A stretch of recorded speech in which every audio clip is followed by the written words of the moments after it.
It is just this characteristic way in which the brute gives itself up entirely to the present moment that contributes so much to the delight we take in our domestic pets. They are the present moment personified, and in some respects they make us feel the value of every hour that is free from trouble and annoyance, which we, with our thoughts and preoccupations, mostly disregard. But man, that selfish and heartless creature, misuses this quality of the brute to be more content than we are with mere existence, and often works it to such an extent that he allows the brute absolutely nothing more than mere, bare life. The bird which was made so that it might rove over half of the world, he shuts up into the space of a cubic foot, there to die a slow death in longing and crying for freedom. For in a cage it does not sing for the pleasure of it.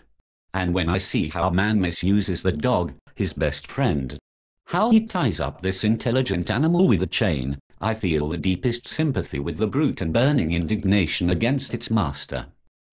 We shall see later that by taking a very high standpoint it is possible to justify the sufferings of mankind.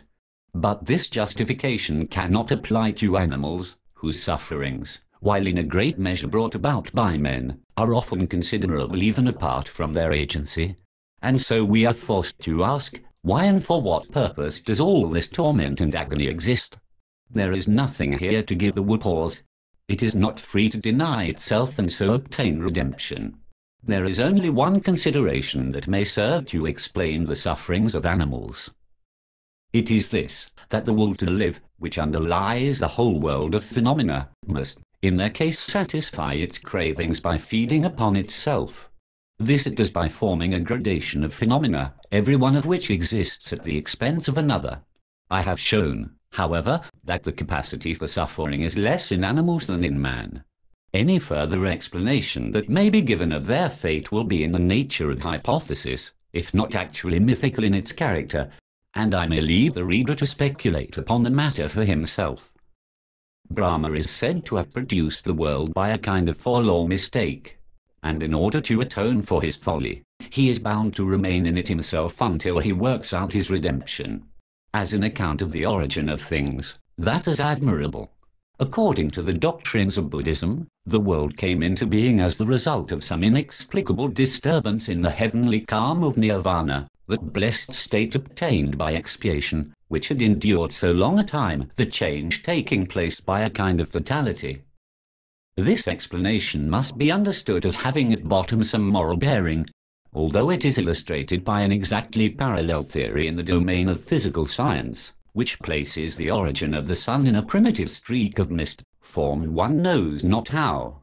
Subsequently, by a series of moral errors, the world became gradually worse and worse, true of the physical orders as well, until it assumed the dismal aspect it wears today. Excellent. The Greeks looked upon the world and the gods as the work of an inscrutable necessity.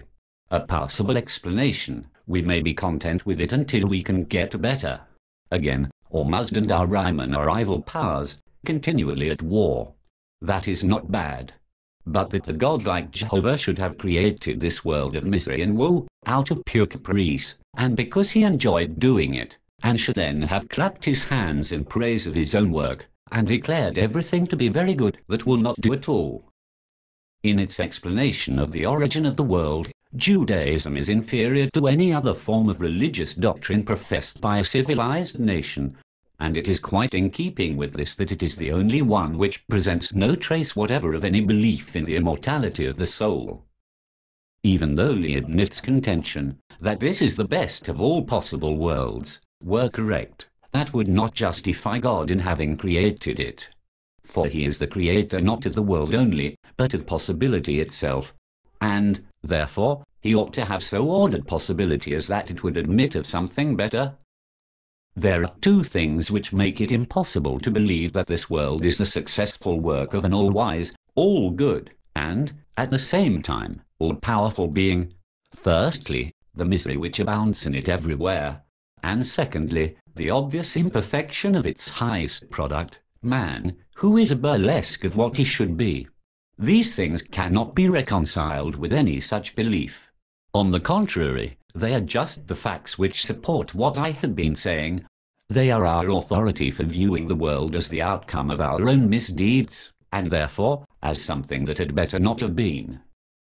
Whilst, under the former hypothesis, they amount to a bitter accusation against the Creator, and supply material for sarcasm, under the latter they form an indictment against our own nature, our own will, and teach us a lesson of humility.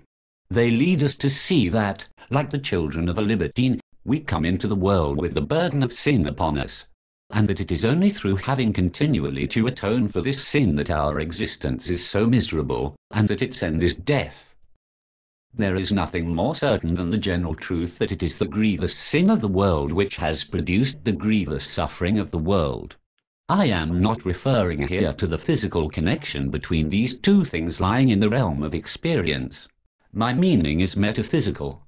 Accordingly, the sole thing that reconciles me to the Old Testament is the story of the fall.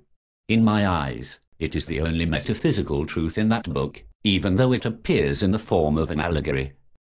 There seems to me no better explanation of our existence than that it is the result of some false step, some sin of which we are paying the penalty. I cannot refrain from recommending the thoughtful reader a popular, but at the same time, profound treatise on this subject by Claudius, which exhibits the essentially pessimistic spirit of Christianity. It is entitled, "Cursed is the ground for thy sake."